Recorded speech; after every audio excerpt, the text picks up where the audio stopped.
Listen, we've all been to bad concerts. Ridiculously long lines to get in, to get beer, or use the bathroom. Maybe the band's playing late, or not playing well tonight. But we put up with it because we love the band, right? Well, the show we're talking about tonight brings inconvenience to another level.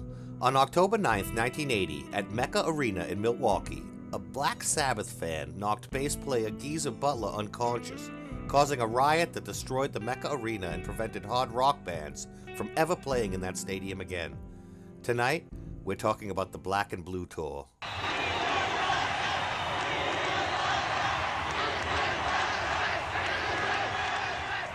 Black Sabbath and Blue Oyster Cult toured together on Black Sabbath's Heaven and Hell album, and I want to say it was Blue Oyster Cult's Cultosaurus Erectus album. Ozzy had just left the band, or was kicked out, depending on who you ask, and Ronnie James Dio was the new singer for Black Sabbath. They had just recorded the album Heaven and Hell, but it wouldn't come out until the end of the tour, and they had just gotten a new manager, Sandy Pearlman, who had been working with Blue Oyster Cult for years. So he thought it would be a great idea for Black Sabbath and Blue Oyster Cult to do a co-headlining tour in 1980. Turns out there were a lot of problems with that tour. Both bands were doing really well at the time, and so the original plan was to have whichever band was doing better in that city to headline the tour. You're telling me that Blue Oyster Cult was more popular than Black Sabbath in some places? There were some places in 1980 where Blue Oyster Cult was selling more records than Black Sabbath. No offense, members of Blue Oyster Cult. I don't think the guys in Black Sabbath were very cool with the idea of a co-headlining tour, but regardless of who was upset about what, each band wanted to use their own PA system. Normally, when big bands tour together, they have one PA system, and so there's a pretty quick changeover between bands. Hold on a second. It wasn't just that they wanted to have their own drum kits and stuff. They wanted the entire PA system to be switched out? That's right.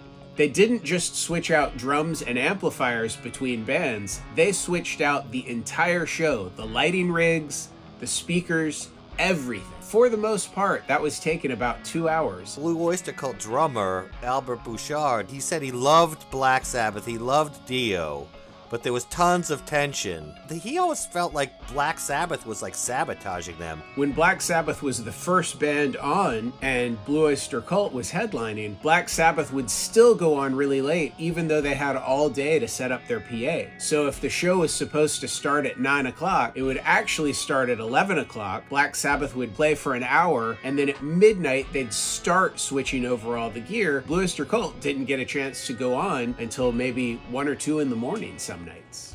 All right, so let's get into the riot. October 9th, 1980. Set the stage for me. Blue Oyster Cult had gone on first and had a smoking set. The crowd wasn't crazy about the extreme length of time it was taking to get Black Sabbath on stage. When they finally did get on stage, they played 2 songs before a bottle was hurled onto the stage and beamed Geezer in the head, knocking him unconscious. This is a song that you've heard before. Sounded best. Geezer Butler and again, NIP this one.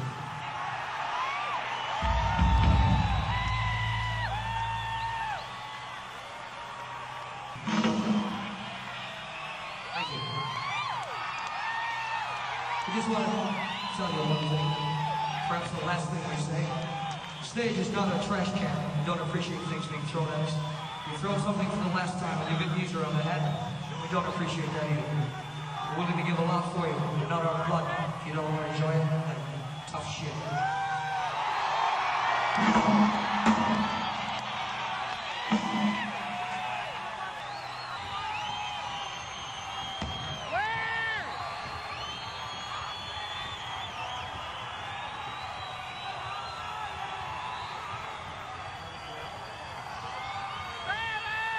Good evening. I am Black Sabbath's production manager with this crew, and I'd like to tell you all that Black Sabbath really wants to play here in Milwaukee tonight. Black Sabbath wanted to rock and roll. Black Sabbath do not appreciate being hit by flying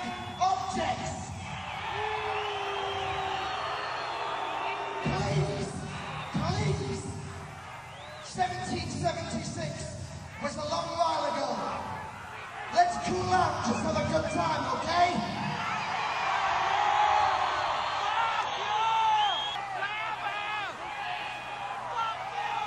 Lights, Jason. Listen, Geezer's not coming back on. He's really bad injured. Whoever the asshole was in the front there is, you're fucking off.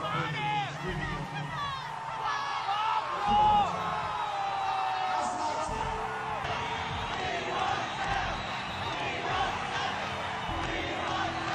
And man, did they explode. I know one of the doors of the venue was knocked right off the hinges, and from what I've read, cops were bashing people in the head with billy clubs pretty indiscriminately.